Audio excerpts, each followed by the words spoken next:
খালেদা জিয়া যে আপসীন, তার যে ত্যাগ, আপনারা জানেন যে চকবাজার যে পুরান কারাগার ছিল, সেই কারাগারে তাকে নির্জন অবস্থায় রেখেছিল এবং সেখানে এই স্বৈরাচার শেখ হাসিনার ওরা পেটুয়া বাহিনীরা রাতে তেলাপোকা ভর্তি করে তার রুমে ছেড়ে দিত, ইঁদুর ছেড়ে দিত। তারেক রহমানকে কিভাবে নির্যাতন করেছে আপনারা দেখেছেন।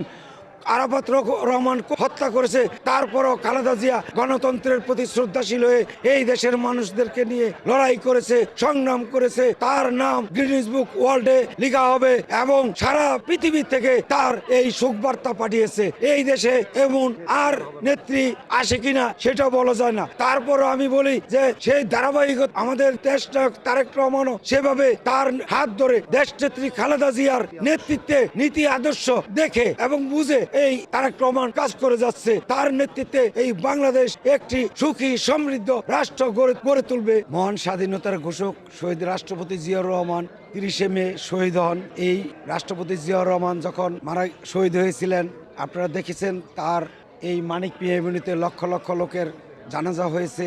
জানাজায় লোকের জায়গা ছিল না। দেখা গেছে গাজীপুর, টঙ্গী, নরসিংদী, এমনকি ঢাকা পুরো আনাচে কানাচে ভরে গিয়েছিল। তেমনি আজ মহান স্বাধীনতার ঘোষকের জন্মদিবস উপলক্ষে গভীর শ্রদ্ধা জানাতে আমরা এই মহান স্বাধীনতার ঘোষকের মাজারে এসেছি। আপনারা জানেন দেশনেত্রী বেগম খালেদা জিয়া কয়েকদিন আগে ইন্তেকাল করিয়াছেন। তার অসুস্থ অবস্থায় সারা বাংলাদেশের জাতি তার জন্য কেঁদেছে, তার জন্য দোয়া করেছে। তার হায়াত শেষ হয়েছে, সে চলে গিয়েছেন আমাদেরকে ছেড়ে, আমাদেরকে কাঁদিয়ে। খালেদা জিয়া জানাজায় সারা বাংলাদেশে কিভাবে লোক হয়েছে আপনারা দেখেছেন। লক্ষ লক্ষ লোকের সমাগম হয়েছে। যেমনি শহীদ রাষ্ট্রপতি জিয়াউর রহমানের জানাজায় লোক হয়েছিল, তেমনি খালেদা জিয়ার জানাজায় তেমন লোক হয়েছে। আজকে এটি বাংলাদেশের ইতিহাসের রেকর্ড। এই বাংলার ইতিহাসে এমনটি আর হয় নাই। আপনারা দেখেছেন আমাদের দেশনায়ক তারেক রহমান যখন দেশে আসেন, তাকে লক্ষ লক্ষ লোক বরণ করেছে। কারণ বাংলাদেশ জাতীয়তাবাদী দল এমন একটি দল, জনগণের দল, গণতান্ত্রিক দল। এই দলের পতাকার তলে গণতন্ত্র নিশ্চিত, গণতন্ত্র সুসংগঠিত।